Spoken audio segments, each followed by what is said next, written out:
Hello. Today I'm going to do a little shout out to the Angelorum Tarot. I'm going to talk about the Sophia's Journey Tarot spread and my reading. I suggest you head over to her article, Holy Sophia and Valentinian Gnosticism with Tarot Spread. I'm also using tarotx.net for the Crowley Tarot descriptions. Unfortunately, my book and cards are in a box in Korea, and hopefully I'll be mailing them back to me soon because I definitely miss them. The links are below for both of these sites, and if you want to check out the Angelorum, they have many great spreads. It's a great site. But in my case with this reading, I'm looking for the wisdom of Sophia. I'm in a kind of transitionary period, about to start my next journey, and I'll be candid here. It'll make the reading make more sense, but about a half a year ago, I moved to Mexico. I was really excited about it. I left Asia behind. I had been living in South Korea for many years, and I saw it as a new beginning. What I didn't realize is it was going to be more of a hermitage than a beginning, almost a kind of stasis, maybe a pit stop or a retreat. But I'm coming out of it now. I can feel it, and I decided I'm going to return to the USA. I might discuss that more in a storytelling video of why I'm doing that, but I'm not going to get into it here. So I want to see what wisdom Sophia can provide for this kind of risky journey I'm going to take. And the reason I say risk is because I haven't been back in the USA since a few years before the pandemic. And when I was back the last time, it was kind of a disaster. It was a very tough year. I'm kind of excited, but also apprehensive to return and see if the USA has anything else to offer me. But let's get into the reading. So in the first position, we have the Pleroma, the starting point, and my card was the Three of Wands. This card represents my spiritual origin, or the purest form of my consciousness. It reflects the aspects of myself that remain untouched by the material world and hints at my divine potential. So the Three of Wands is labeled virtue. It is about creativity, confidence, a new beginning, about trust. It is the beginning of a new cycle. It signals that desire for harmony has emerged between inner desire and external experience, which is something that I was having, I don't want to say a struggle with, but things were just not lining up. Divine potential has been a constant question during these past 6 months, and this is kind of a new start with confidence. So I'm going to try to have a positive mindset concerning this move. I will admit though, I don't think I can stay in Mexico. And moving again so quickly after only being here for a little while, deep down it feels like a heavy weight. If you've ever moved, you know how hard it is to move, but to move internationally it's even harder. This is probably the fastest that I've had, a break in between. Usually it's been a few years, but this is just really quick. In the second position, we have the desire, the quest, the Five of Discs. The initial desire, a quest that sets you on your path. It taps into many aspirations and the search for knowledge that drives you forward in the spiritual journey. This is a readiness for change, could be a crisis. It also can mean increased experience through the growing crisis. The card is called Worry, and it is the power of anxiety, the destruction of order and stability, recognizing the temporary feelings. Decay brings new and more powerful developments, leading to new growth. I can already feel my life in Mexico decaying. It just happened so quickly. In fact, I can't think of another time where it's happened that fast. It's definitely the ending. Sometimes you can just feel it in the air. The third position is the Syzygy, harmony and balance, and my card was the moon. In the spot of the Syzygy, this card represents harmonious relationships and balance in life. It may also indicate areas where you need to find a counterpart or achieve equilibrium. This is about going down to the world below, the journey into the deep unconscious. It's a strange path that goes into the depths of the soul, confronts the night, confronts fear, and it's kind of a devotion to the intuitive, illusions in negative ways, sometimes hysteria. This is about gatekeepers. There are 2 towers here. This leads us into the endless depth of our inner world, the visual world of the soul, a trip to the underworld. So my hermitage here has certainly been a journey into my inner self. I've done this other times in my life. This isn't the first time I've entered this phase, but I did it in other times with a few trusted people around me.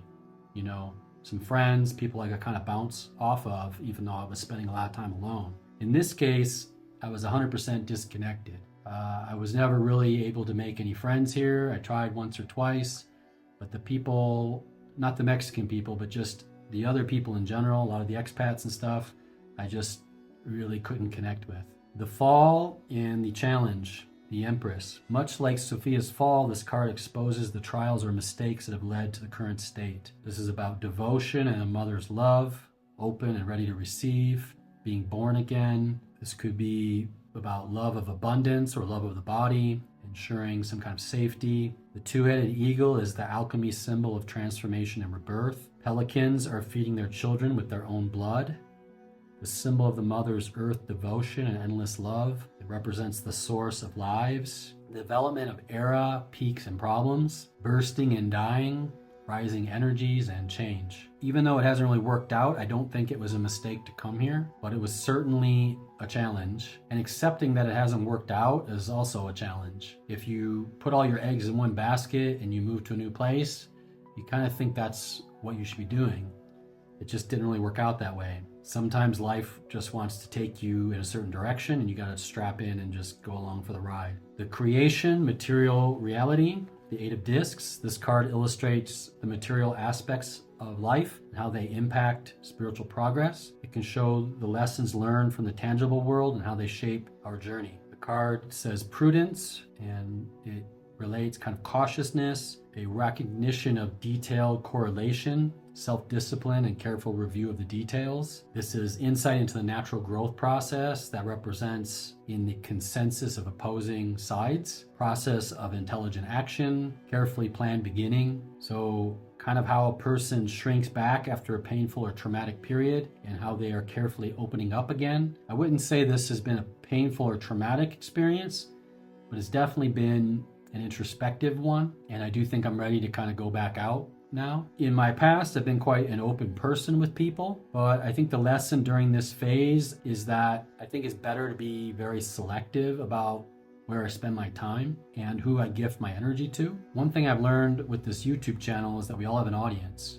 If you find yours, it's easy to give. But many times the people around you are not your intended audience. And in these cases, you kind of have to hold back or they will just take too much energy from you. The Demiurge, false beliefs, the Ten of Swords. Here lies the representation of false beliefs or illusions that detain you from spiritual awakening. It's a call to confront misconceptions and to seek beyond the apparent reality. This card is ruin or perdition, the departure, conversion, or disruption, the final blow. So the hermitage is over. It represents the end, intellectual power that has created a final strong blow to the developmental process. We give up or at least abruptly end a project, a plan, or an experienced period, having to give up on it. So I see now that coming to live here wasn't what I thought it would be, and I've seen through the illusion. Don't get me wrong, there are many great things about Mexico, many things that I liked, but sometimes a place is not for a person and it takes a little time to realize it. I don't know. To be honest, I think I've been gone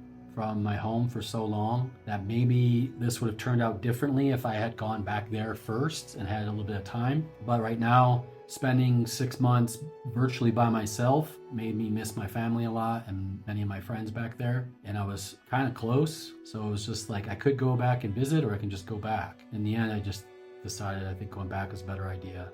I might come back here eventually. I don't know what life will bring. The redemption, salvation, the Hierophant. This card signifies the forces or actions that are guiding you towards spiritual redemption. It also points to the potential for the reintegration with the divine whole, reflecting the role of the Savior in Sophia's narrative. The instinct here is to search for the mysterious truth, to find the meanings, to gain trust or illumination, which eventually lead to a kind of salvation. This is about faith or profound beliefs. It is about subjectivity in terms of kind of personal religion or experience. And I think during this time I've struggled with a lot of questions, which some of these I put out in this channel. I've really grappled with existential questions while I was here. I've found many answers, but many of these have raised more questions. I do feel like I'm on the correct path. The Gnosis, self-awakening, the Knight of Discs. This card reveals the knowledge or truth that you're meant to discover on your path. connects to the spark of the divine within you, urging a deeper understanding of your spiritual essence. In this case, it's a strive to have wealth or security or tangible things, perseverance, reason, strength, and patience. This is the father of the harvest, power to produce results. The importance of stopping to find inspiration. The perceptions become clearer about what we've achieved, and we need to assess new plans or our existing plans. So during this time, I planted many seeds. It hasn't been like I've just been here doing nothing in this 6 months. I've worked tirelessly doing this, not just spiritually, but in my creative life, with this channel and with other projects, websites I work on, a novel I'm working on, so many things. But it's been about setting up a system, and maybe being in a retreat for 6 months was a good thing for this, because I was able to wholly focus on it. The return, wholeness, 6 of Cups, reflecting Sophia's return to the divine realm. This card embodies the achievement of spiritual wholeness or the completion of the journey. And this card is pleasure, emotional attachment or profound closeness, emotional desire, and creative capacity. Following the flow of water, it is about creative stages, deep, gratifying experiences, necessary change. So I feel like the US is a magnet that's kind of pulling me back. I never really felt this before. I have been homesick, don't get me wrong, but in all the years that I've been gone, it wasn't this kind of feel. It's a strong pull, and it came suddenly within the last maybe month and a half. Then we have the world, manifestation, the 2 of Wands. This card indicates the incorporation of all lessons and insights into being. It highlights the presence of the divine in every aspect of life, just like the world card symbolizes the culmination of the journey. This is about dominion, the right to govern, the flame of will, assertiveness, conquer and rule. It is about the will, or the creative will. It is the initial formation of fire from the idea source that has not yet been formed at the beginning, the ace. It's not peace, but an expression of a desire to fight aggressively. The spontaneous flame or the free-spirited of fire. So going back, I know I will have to fight. Leaving America is easier than returning. I know this because of the last time I did it. It wasn't easy. No international move is. And one thing I'll also say that is not easy is trying to record videos in Mexico. Between the dogs constantly barking and the constant construction, it's been a huge issue to try to get these videos done. You have no idea how much of an issue it's been. In that case, I'm glad I'm leaving. But as far as international moves, you have to change every facet of your life at the same time. A place to live, where you work, transportation, etc. And I'm gonna have to do it and embrace it. In closing, I think this reading was helpful for me. It put some things into perspective, and it made me understand that my decision is the correct one. Anyway, you can check out the Angelorum if you want to know more about the different spreads. There are many on the site, a lot of cool ones. And if you have any thoughts about my reading, you can comment below. But that's all I got. Take care.